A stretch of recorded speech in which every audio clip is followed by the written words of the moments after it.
त्यावेळेस जो पक्षश्रेष्ठींनी निर्णय घेतला त्यावेळेस आपल्याकडे मगरपट्टा मुंढवा भाग इन्क्लूड केला होता, आपल्याकडे होता. तर त्यावेळेस पक्षश्रेष्ठींनी तिकडे नेतृत्व दिलं होतं, की बाबा मगरपट्टा आणि मुंढव्याचा जो उमेदवार आहे तो आपल्याला दिला होता. पण त्यावेळेस सुद्धा नाराज न होता त्या उमेदवारांचा प्रचार करून त्यांच्या विजयामध्ये माझा खारीचा वाटा आहे. आणि तेव्हाही इकडची उमेदवारी डावलली होती. आणि दुर्दैवाने 2017 मध्ये कैलासवासी चंचलाताई कोदरे यांचं आकस्मिक निधन झालं. त्यानंतर 2017ला पोटनिवडणूक लागली होती. पोटनिवडणुकीमध्येही पक्षाने माझा विचार केला होता. पण काही कारणास्तव ती जी उमेदवारी होती ती चंचलाताईंच्या जाऊबाई पूजाताई कोदरे यांना देण्यात आली.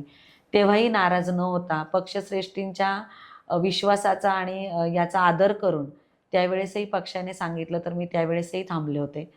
त्यामुळे आता असं मनापासून वाटतं, की जसा त्यावेळेस त्यांनी विचार केला होता, तसाच विचार आत्ता करावा आणि मला एक काम करायची संधी द्यावी. रोकठोक महाराष्ट्राला सबस्क्राईब करा आणि बेल आयकॉनवर क्लिक करायला विसरू नका.